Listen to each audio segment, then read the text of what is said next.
especially, I mean, when we're talking about the Muslim community in Canada, it's important to talk about everybody, but a core segment is young people. Young people are our future.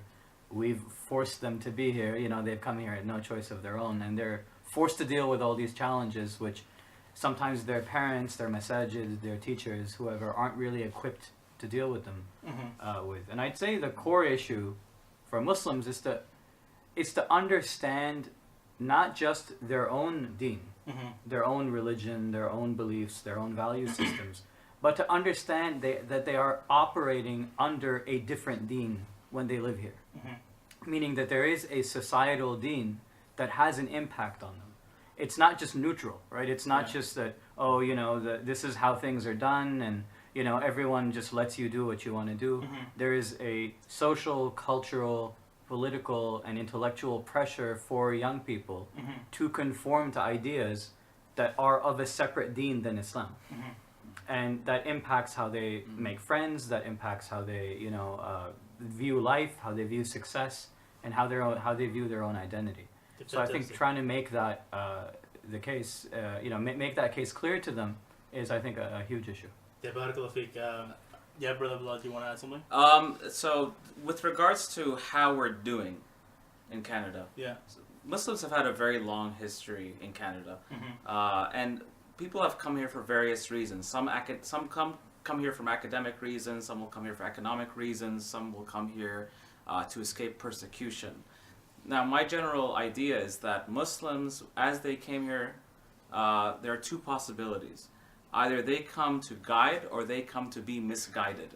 And that onus lies on individually, it lies on the family level, it lies on the communal level. In some respects, our building of a community here has been successful in that there are so many mosques and organizations, and certainly life as a Muslim has become easier here than it was perhaps 100 years ago, or even 50 years ago or less. But in other respects, as Brother mentioned, Muslims have accepted many ideas that are antithetical to our tradition, and a lot of them don't have necessarily the ideological or philosophical literacy to understand why it's antithetical to our religion.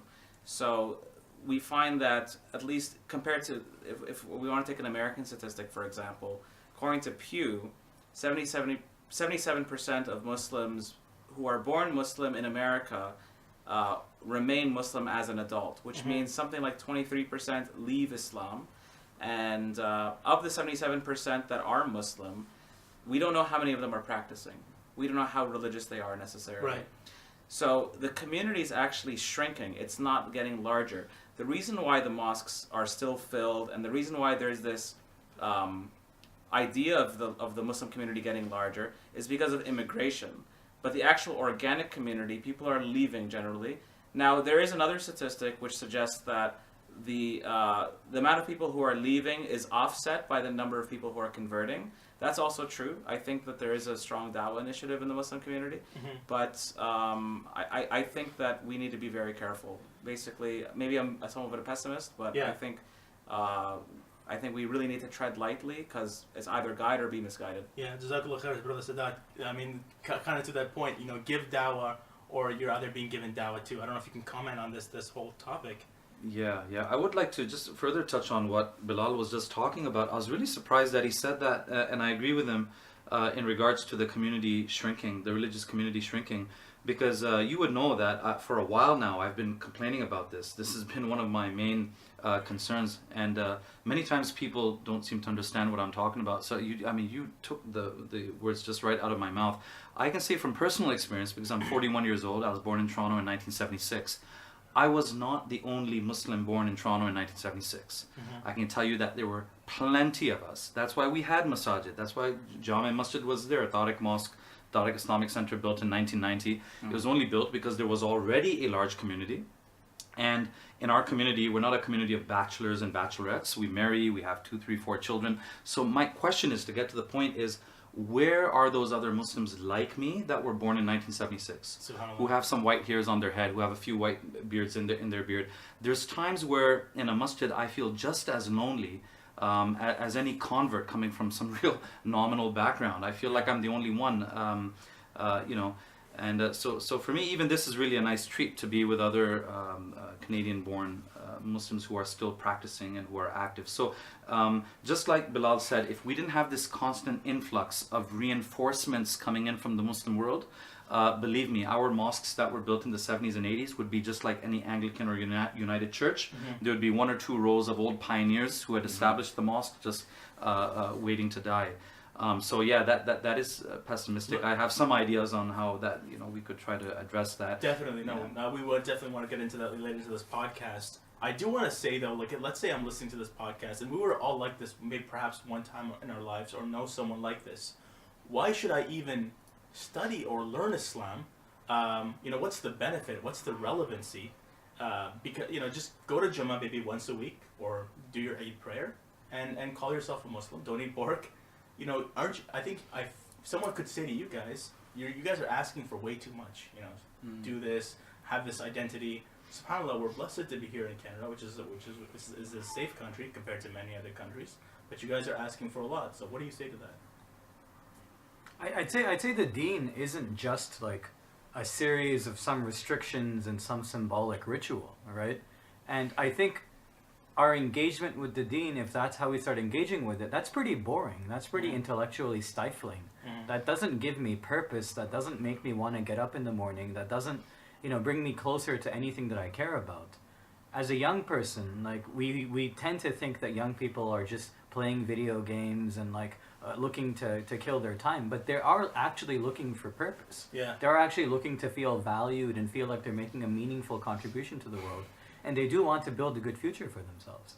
And, this Deen, understanding it as a complete vision of life, as a complete way of living, as a way of thinking about all these issues you deal with, whether it be your friend who doesn't believe in God, or that person in your class who, may be engaged in a relationship that you realize isn't healthy for them. Right. Or, your friend who's taking drugs. Whatever that is that you're experienced with, it's not, the Islamic answer isn't just don't do those things. It's don't do those things because you have something more important to do with your life.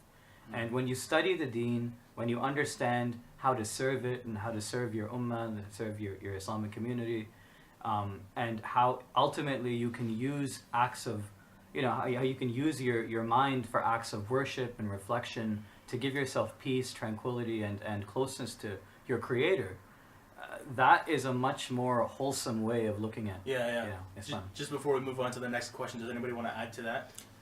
I could say something. So, seeking knowledge is always... why is Islam relevant? Right. I mean, Well, seeking knowledge has always been a part of our religion. I think our religion is one, more than other religions, if I can say that, that really emphasizes the seeking of knowledge. Rasulullah sallallahu alaihi wasallam has so many narrations on the importance of seeking knowledge on both the Muslim and the Muslimah, on the mu'min and the mu'minah, male and female. So that's number one. It's the ethos of Islam is the ethos of Iqra. It's the ethos of, itlab al-ilm, of walau bis-sin. I know that's not a narration, but you know what I mean. That you have to seek knowledge, and that's always been part of the kind of Islamic tradition. Secondly, there's an argument that seeking knowledge, and when I mean knowledge, I mean the firm ayat of Allah, the just obligations, and the established sunnah, or the way to actually establish those morals and those signs in our families and in our lives and in our schools and in our workplaces, that ultimately these lead to the good life, so to speak, to use that philosophical term. That in order to have a good life where you are relatively safe, and to have an akhirah where you are not relatively safe, objectively safe, that seeking knowledge is a must. Yeah. It's a absolute must. The third point is that we don't live in an Islamic society where we can zone out at the mosque and then still have an Islamic marriage culture, an Islamic business culture, an Islamic political culture, an Islamic military culture, an Islamic culture. We don't live in that environment. We live in an environment of philosophize or you will be philosophized upon. Yeah.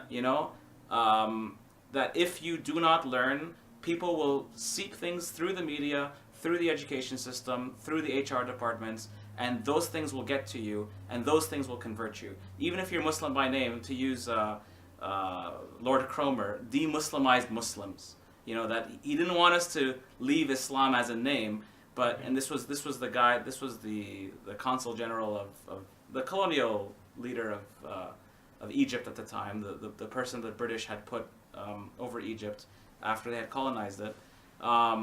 He was basically saying, well, let's not tell them they're leaving their religion, but let's take one piece out, like kind of like the Jenga game. You take one block out at a time, and eventually the whole structure collapses, and you have de-Muslimized Muslims.